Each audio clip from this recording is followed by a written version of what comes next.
کہیں ایسا نہ ہو کہ وہ ٹپس آئے اور میں یوں ہی بے خبر رہ جاؤں۔ آپ پریشان مت ہوں بانو، یقیناً وہ ٹپس آئیں گے تو ہمیں ضرور خبر ہو جائے گی اور ہم آپ کو فوراً خبر کر دیں گے۔ یقین رکھیے، ہم پر یقین رکھیے بانو، مطمئن رہیے۔ میں یوزرسیف سے والہانہ محبت کرتی ہوں، اسے دیکھنے کے لیے پل پل گن رہی ہوں۔ مجھے اس سے ملنا ہے۔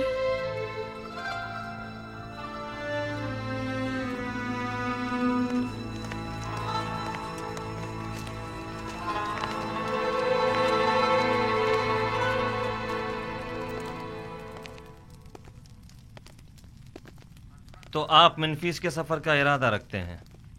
اگر جناب فرما روا اجازت فرمائیں۔ ہمیں جناب یوزرسیف کی بہت یاد آ رہی ہے، انہیں طبس کے تمام احوال بتائیے گا اور ہمارا پیغام دیجیے گا کہ فوراً طبس واپس آ جائیں۔ جی ہاں، نہایت ضروری امر۔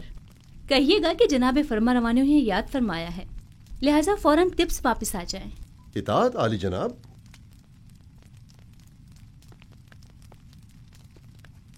انہیں اندازہ بھی نہیں کہ ہم نے ان کے لیے کیا سازش کی ہے۔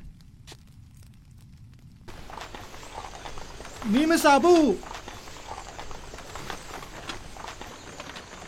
یہ فضول بات نہیں کہ گندم کو خوشوں کے ساتھ ذخیرہ کر رہے ہیں۔ یوزرسیف اتنے سارے گودام تعمیر کرنے کے بجائے صرف ایک گودام بھی بنا سکتا تھا اور صاف ستھرا گندم کو جو یقیناً کم جگہ گھیرتی ذخیرہ کر لیتا، اور یوں ہماری عوام کے سرمایے کو اس طرح برباد تو نہ کرتا۔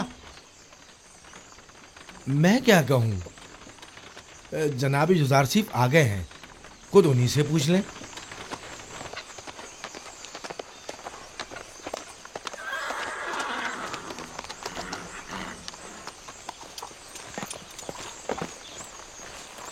سلام بر نبی خدا۔ درود خداوند ہو نیمی صاحب پر، درود خداوند ہو آپ پر بھی۔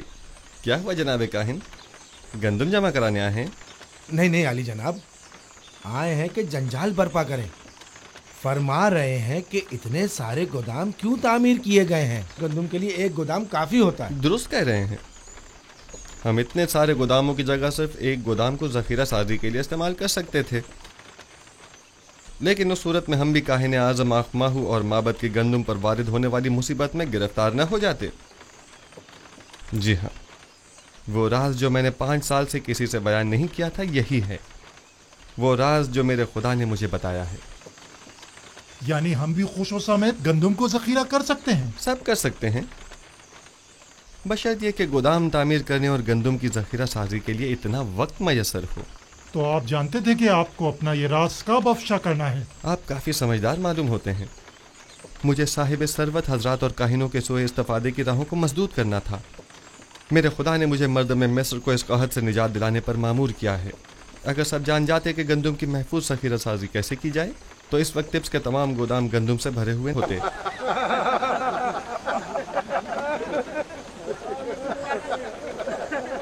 چلو یہاں سے۔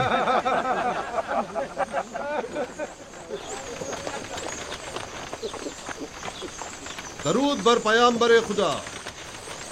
تم پر بھی خدا کا درود ہو۔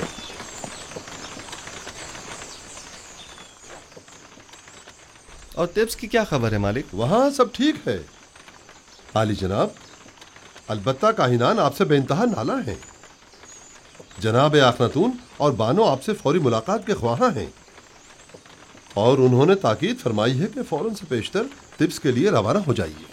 اچھی بات ہے نیمی صاحب، تم فوراً طبس کے لیے روانہ ہو جاؤ اور ہم سے پہلے وہاں پہنچ کر انہیں ہماری آمد کی خبر کرو۔ اطاعت عالی جناب۔ غالباً کوئی بہت ہی خاص کام ہے جو یوں فوری طلب کیا ہے۔